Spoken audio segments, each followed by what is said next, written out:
everybody, and welcome to this episode of the Purpose and Profit Sisterhood podcast. Used to be called the Vodacity Show, might be called something else in the future. Just keep up. I'm Jeanette Anderson, your hostess with the mostest, and today I have the fabulous Suzanne Jabour. Did I pronounce your last name correct? Okay. Perfectly. Okay, good. With me, and in a moment I'll tell you the official info about her, and then we'll find out about the unofficial juicy tidbits. But today we're going to be talking about a really, really, really wonderful topic, and that's grief. Now, you may not know why I'm so excited about it, but I think it's something that we don't talk about enough in our society. Everybody goes through, everybody experiences, and we certainly have come through a period of societal grief, individual grief, and lots of change and challenge in the last few years. So I would love to have you come and find out some practical tips and hints from Suzanne on this topic. So welcome, Suzanne. I'm glad you're here. Thank you. Thank you so much for having me. I'm going to read you her official intro, and then we'll find out the behind the scenes nuggets. Suzanne is determined to normalize grief and teach people how we can show up better for each other when we're experiencing it. She's developed a 6-step program that builds the mindsets, skills, and tools we need to show up for losses, big and small. Love it. All right. So that's the official part. And there's also more info and bio in the Facebook group about that, and below the podcast in the show notes and so forth. But tell us more about you that we wouldn't guess if we went and read all your mini blogs where you tell us everything. What is one thing people wouldn't guess about you? So, and this is a hard question because I'm pretty open about what's going on in my life and who I am and what I'm about. I was going to say people wouldn't know that I have a really adorable dog, except I think I posted some pictures of him. So that's no good. So what people wouldn't know about me is I grew up in a family with 2 brothers. I was fortunate enough to be adopted into an amazing family. And I most recently found my birth family, my birth mother, which is amazing. And my entire life, I pined for a sister. And instead I have found 2 more brothers. So I now have 4 brothers, and they're all wonderful and great. And I'm thrilled to have found 2 more, but like, really, there's no sisters for me. Okay. Well, I tell you what, join the Purpose and Profit Sisterhood, and you have about 1,400 sisters right now. Exactly. Yeah. I have made many sisters over my lifetime, but it was like, oh, I found my birth mother. Like, I wonder if I have siblings. Oh yes. 2 more brothers. Excellent. Clearly, you're supposed to have more testosterone in your life or something like that. I don't know, evidently. Yeah. All right. So tell us a little bit about why you got into this work, because it's an unusual line of work. So what's your why around this? So I come to this work out of my own personal losses. The most recent one being really catastrophic. I'm a mother who had a child die. So that's, grief to the next level that, was impossible for me to comprehend, even though I was living it. And what I learned was so much about how we don't know how to support each other, and we don't know what to say, and we don't know what to do. So my big why is to open up conversations about grief, to share what we know about it and how we know how to support each other, so that one day, maybe in my lifetime, we would talk about grief as naturally as we talk about what we binge watched on Netflix on the weekend. Well, so my condolences on the loss, although that's one of those things that really doesn't actually help at all, but we'll talk more about that. And what a beautiful testament to your child to take that experience and turn it into something that's beneficial for not only you, but other people that you support. Because unfortunately, it's not an isolated incident, whether it's the loss of a child or a parent or a partner or spouse, or even just a really good friend. It can be really, really devastating. Although I do think that probably the loss of a child is the most challenging of all of those, simply because that's not how it's supposed to work. Yeah, right? There's a lot of supposed to's that get blown up when that happens. Yeah, exactly. So well, first of all, how long ago did that happen? And did you start to move into this work? How long have you been doing it? Ben died in September of 2020. So it's almost 3 years since he died.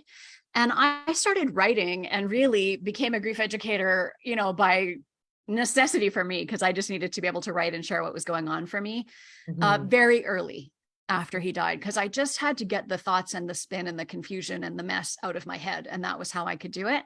Mhm. Um, and the response that I got from, people who were reading my posts on Facebook, which is where I started, was that it was helping them so much to understand really how grief worked. Mhm. So then my curiosity just has kind of taken me down this path of, working with other grievers and thinking, no, like this is a bigger mission than, helping individual grievers, though I love to do that too. This is about a real societal change that we need, and a kind of a reckoning that we need to have with our inability to think about, talk about, understand, support each other when Mhm. losses happen. And I think you're so brilliant in pointing out that we have lived in a sea of loss for the last few years, collective, individual, existential, environmental, like, we're watching so much of what has been normal for us fall apart around us. And that brings a lot of grief, and we're not talking about it, and that makes me really nervous for us because we're so good at ignoring our emotions and not talking about them. Especially in North America, we're very conditioned to be intellectual and not emotional. And I think that the suppression and the denial of all of that is part of what we're seeing now, where people are lashing out in anger and fear, and they Mhm. can't hold it all anymore, right? The boxes are starting to explode and it's going to get ugly. So, Yep. whatever I can do to help people be more comfortable with what's going on for them, and also with how they can support other people.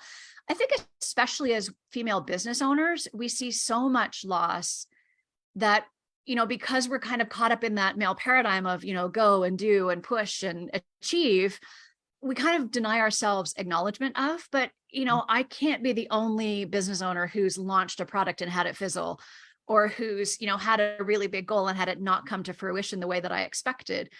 And Mhm. that's not to say that there isn't great value in all the debriefing and the harvesting and composting that we do to kind of see what went wrong and how we can pivot and where we go from here. But there's also a bunch of emotions that come with that, especially for those of us whose business is part of our big why, which I know is your audience because that's you too.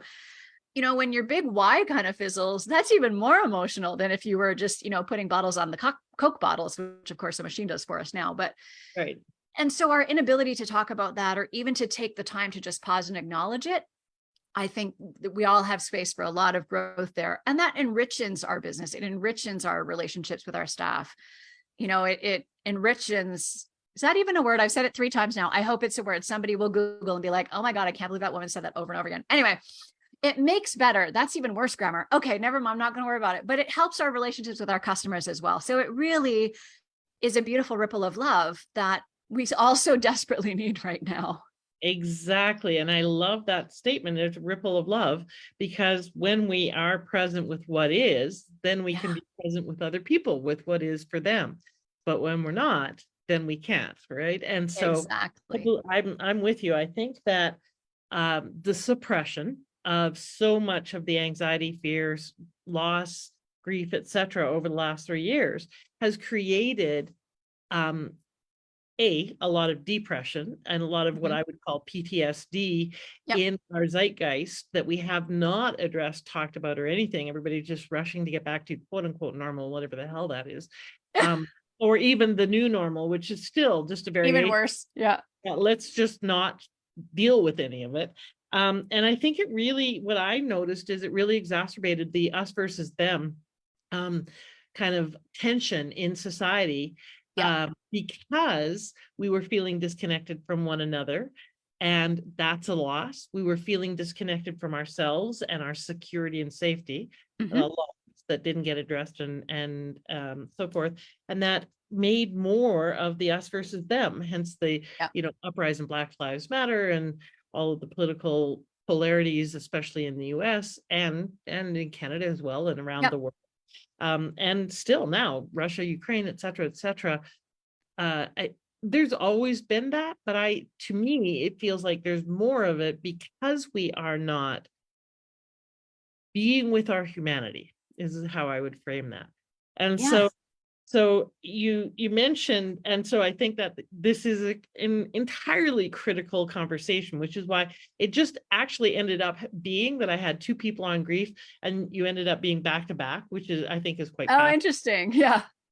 We haven't had anyone for a couple of years, and now we've got two back to back. So clearly it's time to be talking about this. So there was a bunch of things you said that I want to come back to, but one of the ones that you mentioned is, especially in North America, we tend to be very intellectually driven. We tend to be a lot of push and drive kind of mentality, what I call more of a masculine model.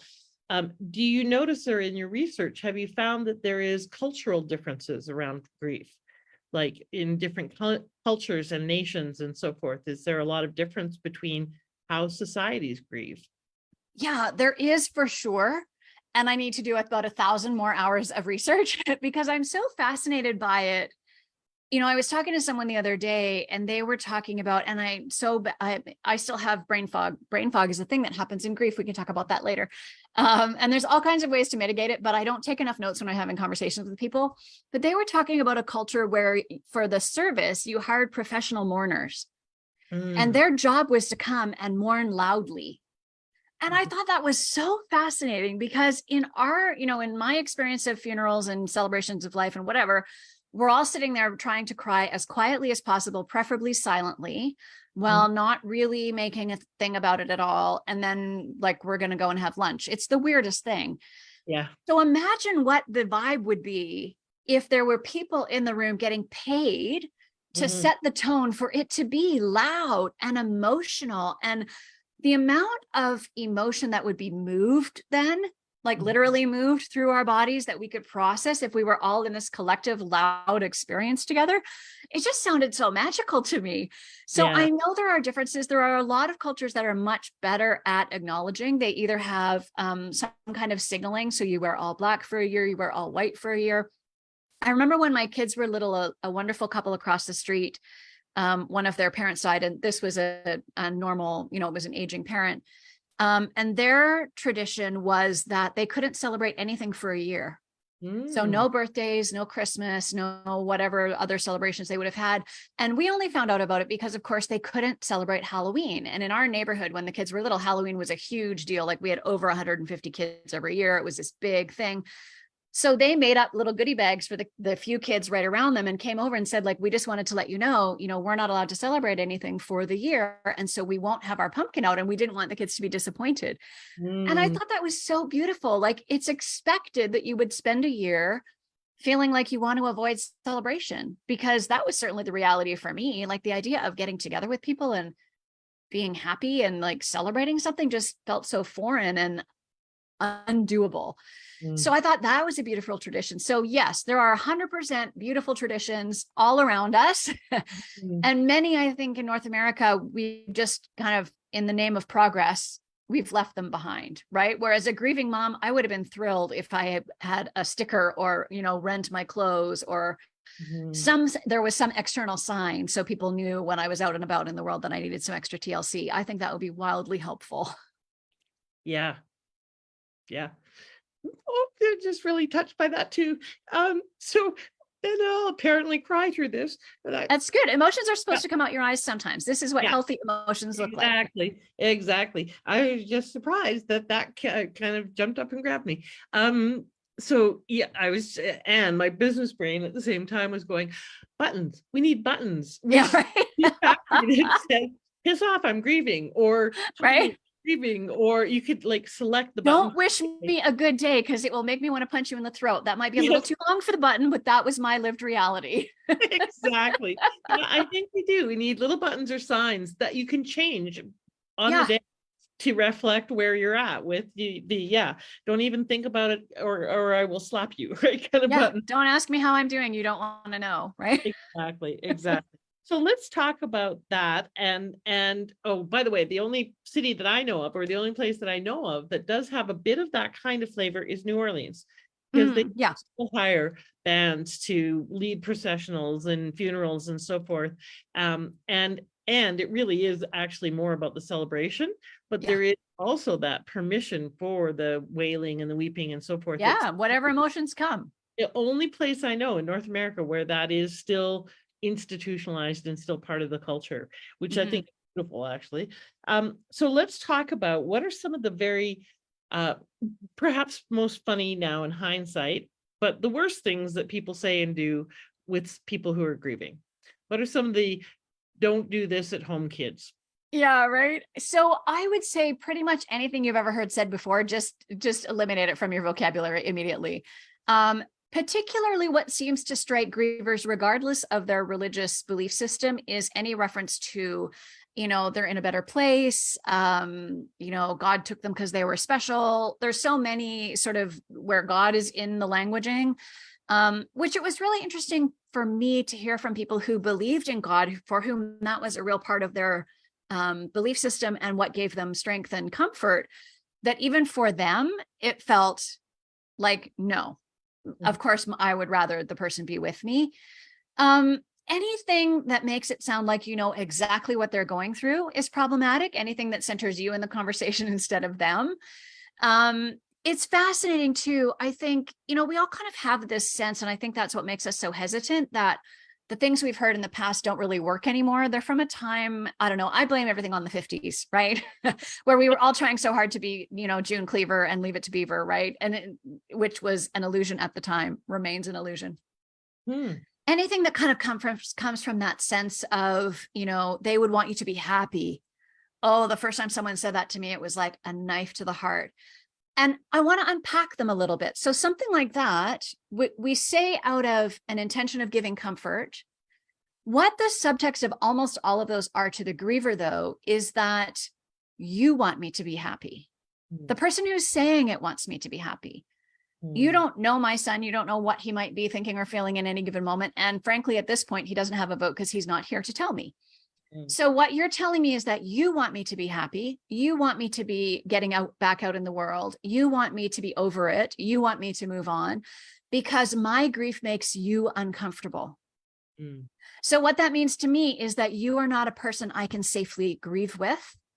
And in those earliest days, about the first at least 6 months for me, if not a year, I was grieving openly all the time. So you are now a person it's not safe for me to be with because I can't be myself. And I know that's not what people intend, but that's what we hear. And that is part of, it's part of how we kind of protect ourselves and our own discomfort. I became very clear that that was a you problem, not a me problem, because I could not carry the problems of anybody else. I could only manage my own. So, but it does create distance and I think then we end up all more isolated when really what we're craving is connection. And we want to say something that makes the person feel like we see them and we hear them and we care about them. But instead, just because we don't have anything better to say and we haven't practiced, we say something that creates isolation. So that to me is the worst part of all of those things, is you end up feeling like, oh, like it's impossible for me to be over it. I'm never going to be over it. And I'm okay with that. I can function and, be a functioning human and have happy moments and, live a great life while still grieving the loss of my child. So if you don't think that's possible, then I don't get to continue to have the same kind of relationship with you. Right. So it does create that isolation. What I say to people is really what you need to do is speak your own words from your own discomfort and just from the heart. Because if you really thought about, I do an exercise in one of my workshops where we think back to a time when, now with the little bit of education we've had, we think, oh, I said one of those awful things, right? We've written them all down. We've brainstormed a big list and we've all said them. So this is a no shame, no blame exercise, right? So right. Think back to one of those times you said one of those things and you either felt it land on the person and you felt them withdraw, which sometimes we do. And then we go, oh, shoot, I don't know what to do now. So I'm going to change the subject, right? Because we're all so scared. Right. So think about if you had a minute to just think your own emotions and think your own thought and just speak genuinely and authentically and vulnerably to that person, what would you say? And we take a minute to just write it down, to just journal it and come up with a few sentences. And the things people come up with are so beautiful. And they're so exponentially a million times better than any cliche or platitude that you could pull out of your, list of things to say book. That really, that's the ticket. That's where we build connection, is when, the people who said the best things to me said things like, I don't know what to say. This is horrible. I don't even know how to help you. I don't know if you know how I can help you, but I love you and I'm going to come over and I'm going to bring breakfast. What would you like? What could you eat? Right? Or something like that. And that was their words, but it was people owning that they didn't know what to do. There's no harm there. Yeah. Then we're going to figure it out together. That's a lot of liberation, really, because Yeah. I didn't know what to do either. And I'm the one who's in it. Yeah. So then Exactly. you have that permission to kind of figure it out together. And if you can have those kind of conversations with your employees, or if you are in a situation like a hairdresser or someone who has really close relationships with their customers, if you can have that kind of conversation, then you're building connection. And that to me is the saddest thing about how we deal with grief now, is we're building isolation instead of connection. And Mm, it can be a connection time. right. So many great things in there, but one of the things I really want to highlight is, and it's a moment by moment situation. So Yeah. that moment, it might be, let me bring you breakfast. And the next day, if they show up with breakfast, you want to throw it at them. So Yep. it needs to be a moment by moment check-in without Yep. the assumptions that this is a static state. And this will always be the way to support them going forward, right? Yes. Yeah. And Because that will change, as you say, moment to moment. And it's interesting, the what to say is this open-hearted, expansive thing. The what to do is a very specific offer because in early grief, especially those first few months, the grieving brain cannot conceive of what you might need at a future day. So we say really thoughtful things like, oh, I'm here for you. Like anything you need, just let me know. And I would nod and smile and think, that's a lovely concept, but yeah, I cannot, when I think of something I need, I won't remember who said it and I won't know who to call. right, So, the practical support offers are really specific. I'm going to the grocery store today. Do you need milk? right, Go stand in front of your fridge, tell me what's missing. I'll bring it to you this afternoon. So really practical. I'm mowing my lawn. Can I come and mow yours? yeah, Right. The more yeah, specific, the more practical, the more I'm already doing it. Can I help you too? Is really great too, because those of us that are in this culture of wanting to be independent and not wanting to be a burden and all of that, which many of us are trying to break down, but that conditioning runs deep, right? If you're already going to the grocery store, to bring me a loaf of bread is not a big ask. right. So all of those kinds of things are really, really helpful. Beautiful. That makes a lot of sense.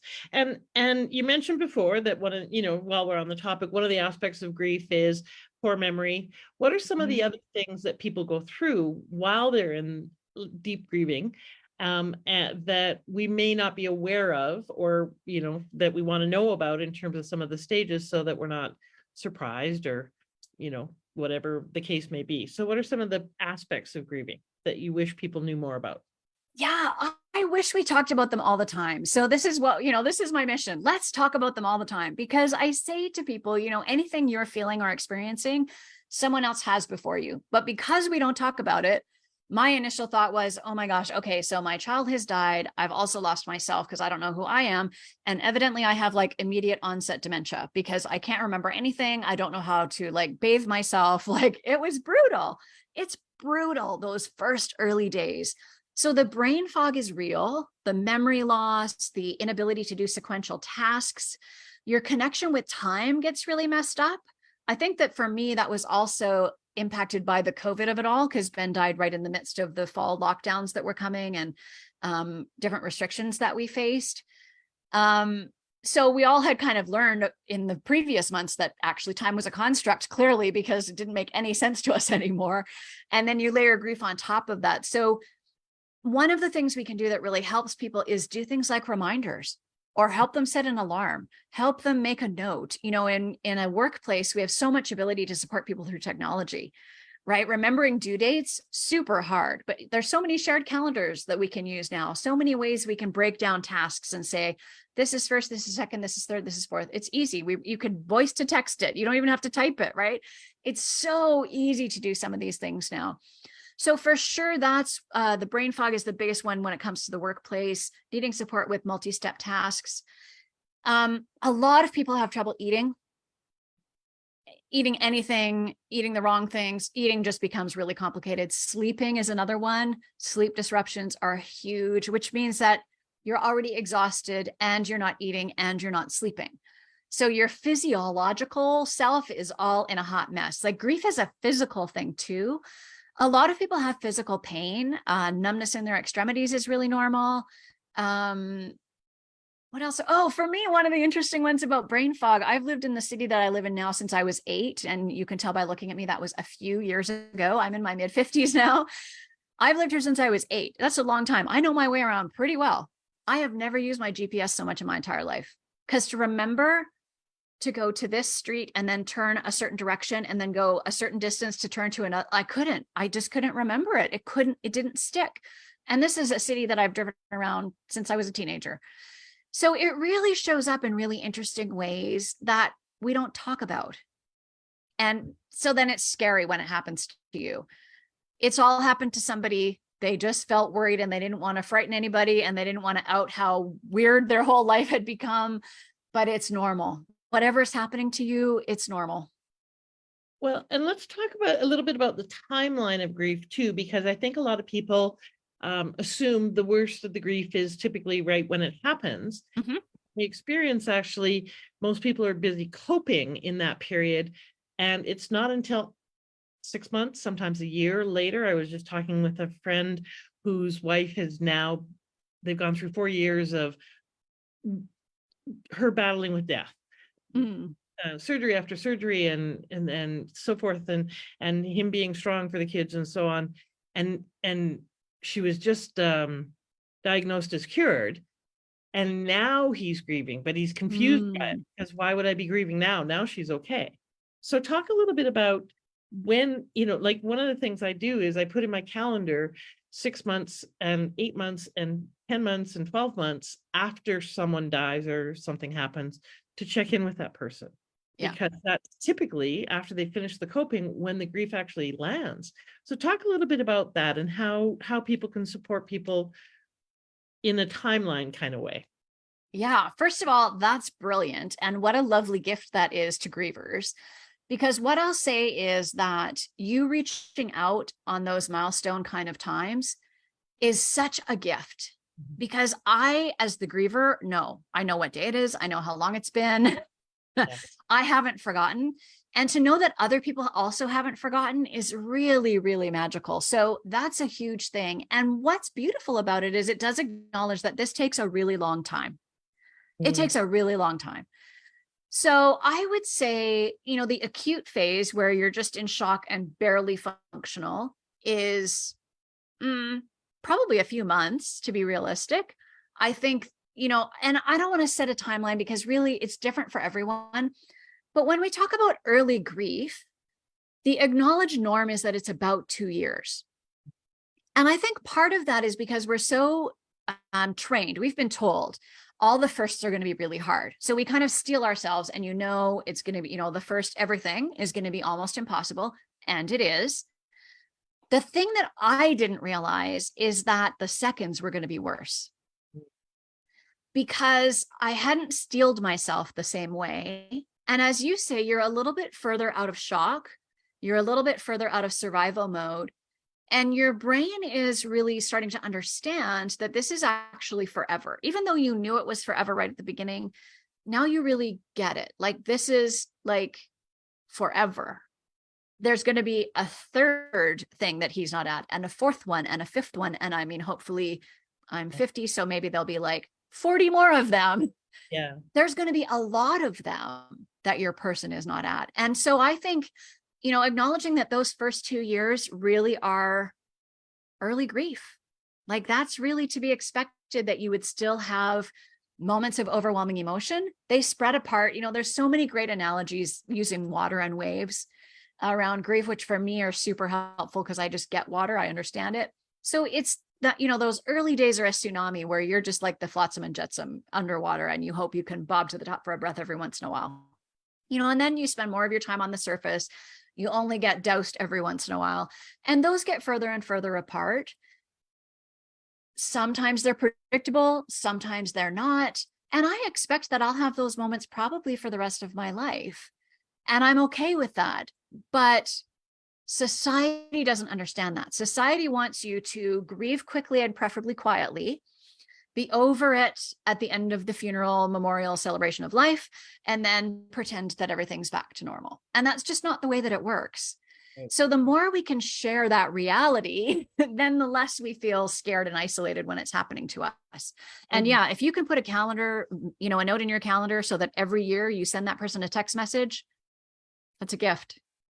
Well, and interestingly or ironically or whatever it may be, today literally was my best friend's Mm, anniversary of her death. It's her second year yeah.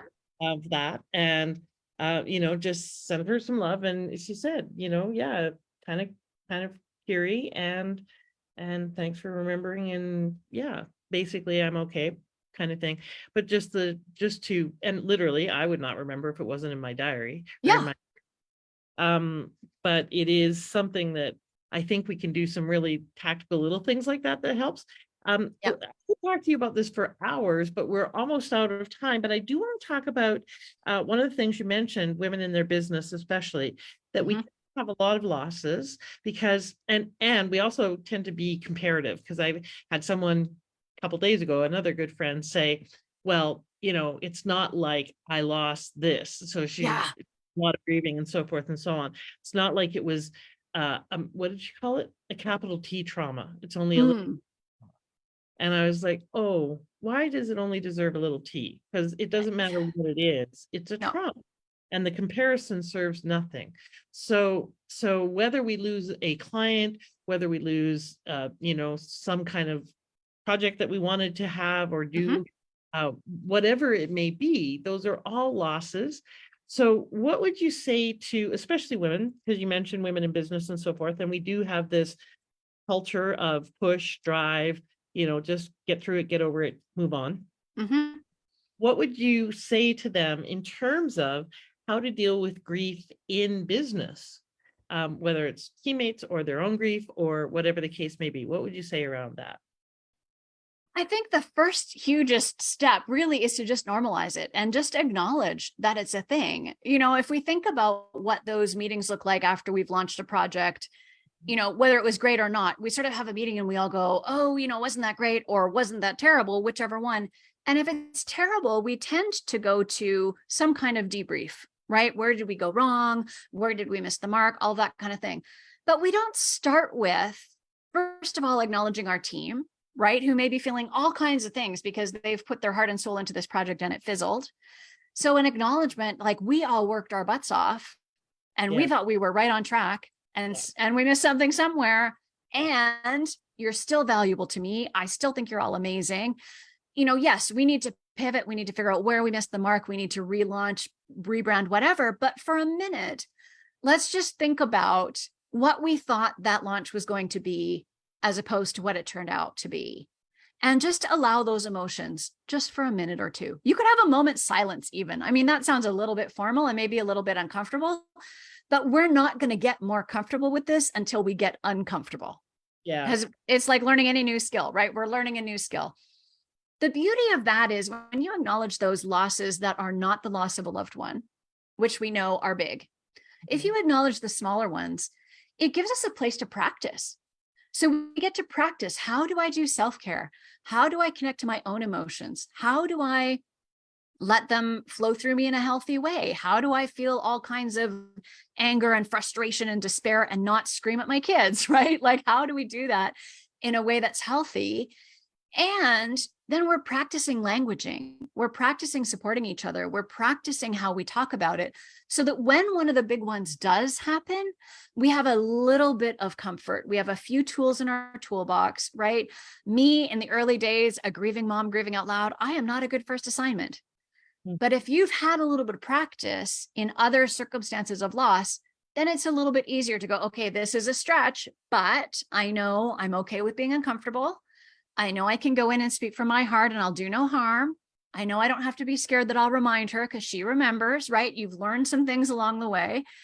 Then we get better and better at it. We're learning a new skill. For whatever reason, as a collective, we don't know how to do it and we're terrible at it. So we Yeah. need to change that. Yeah. And that comes with practicing, it comes with talking to each other, it comes with learning new skills. Right. Well, and again, we're a little over time, but this I is know, I keep watching the clock going, okay, I'm going to stop talking now. is that I loved what you said about um learning healthy, dealing with Mhm. this healthy way, which healthy doesn't mean perfect. Healthy means No. real, right? Yeah. Which means that, yeah, we may fuck it up. We may not get it right, but at Yep. least we're processing and being with what is and being real and being authentic and learning as we go and learning as we grow in our capacity around this. One of the things that I think is interesting in an aspect of grief that doesn't get talked about as much as the sadness and the loss and the grieving component is the anger, because I think those are inextricably linked. So, and typically women, especially in North American culture, well, probably around the world, are just not encouraged to be angry, because then we get labeled all sorts of things. So anger is a really challenging thing to have and to be with. So is there anything specifically around that from your experiences that you would recommend when it comes to dealing with someone who's grieving and anger is showing up? Yeah, there's all kinds of healthy ways to process anger. Go to a smash room, yell into a pillow, you know, beat your bed up. There's all kinds of ways to move it, because anger is a big emotion and it needs to be moved. So you need to move your body somehow, doesn't matter how. And anger is an interesting emotion because it's often an umbrella. Usually the real emotion is underneath it somewhere, but our limited language and our limited understanding of our emotions means that we kind of get stopped there. So you can find an emotions, a feeling wheel on the internet. Google has tons of them. They're all great. And get at that more nuanced language, because anger around grief is usually about disappointment and despair and frustration and shock. There's a whole bunch of emotions underlying it that show up as anger. For me, my anger came out with me yelling in my car at other drivers. That was my place that I could let it out. Never, I never turned into an aggressive driver or was dangerous or any of those things, but that's somewhere I could yell at people, and it's sort of socially acceptable to be angry in the car. Yep. So that's where I would feel mine coming out, and I'd be like, oh, okay, so I need to go home and I need to meditate and tap and read a good book and touch a tree and go to the beach, because this is bad. I'm yelling at that person who did nothing wrong, because it's okay to yell at other people in the car. Exactly. So it is sort of figuring out where can you let it out in a way that's either healthy or private. Yep. And or a combination of the two, because you probably shouldn't, yell at your boss or your customers or your kid, or, there's all kinds of places that we shouldn't just vent our anger. But anger needs to be moved. So if it means you go to a smash room and you beat up a bunch of plates and you whack or you have a foam bat that you beat your bed with, sometimes we need to let those big emotions be as big as they are. Yes. And that's okay. Yes. I had a spiritual mentor for many, many years. And one of the things she advocated was slapping a chicken. So a thawed chicken, not a frozen one. Otherwise it really hurts. But when you slap them, it feels a lot like slapping someone in the face. And so oh my gosh, that's hilarious. Very therapeutic, but works very well. I bet. If the anger does erupt, either from the person who's grieving or from other people around them, because often we might get frustrated and so forth, to simply acknowledge it. And I always, my grounding is that under anger is always fear. And if we can have some compassion with ourselves and others and recognize that the person who's angry, we're very egotistical human beings. So we tend to immediately make it about us, right? Yeah. You're angry, therefore I must be wrong, bad, or have done something that I shouldn't have. Whereas maybe I could just have some compassion and go, I'm curious what's under the anger, like you mentioned. And rather than make it about us, just stay with that person and say, is there something that I can clear? Do you just need to vent? Do you need space? What would support in this moment, if possible, if and if not, feel free to yell at me again, make it personal. And we do tend to do that. So recognize that it's not always about us. In fact, it's very seldom about us, and being with what is as authentically and imperfectly as we can be. So good advice. And you mentioned that you have courses. So tell us more about how people can find you, engage with you, what kinds of support resources you have for them. Yeah, the best place to find me is on my website, which is it's a little bit confused right now, but I'm going to give you the one that links to the link that I gave you for the ebook. So it's alivedexperience.com.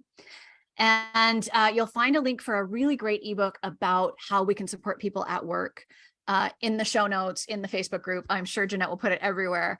That's the best place to find me. You can do a couple of important things there. You can sign up for the newsletter, which comes out every second Friday and always has the latest blog, any podcasts I've been on, any workshops I have coming up. And if anything about this has resonated with you and you want to know more about working with me, you can book into my calendar. So that's a great place to do those things. And then, yeah, just snoop around. There's all kinds of free resources, blog posts. I don't know. All the things are there, all the links to the socials. So that's your best one-stop shop. Yeah. I do have a new workshop coming up probably at the beginning of September. So there'll be more information about that, which will be like an introduction to how do we take these skills, how do we build them, and how do we take them to our workplaces? So how do we start to change this culture that we're all stuck in that's not functioning well for any of us? Yes, absolutely. And do it proactively. It is Yeah. given that we will have losses and that we will have grief in our life. Yeah. Multiple times in multiple ways to multiple degrees. It is absolutely an aspect of humanity. So we might as well get better at it, better equipped to deal with it, better equipped to be with it.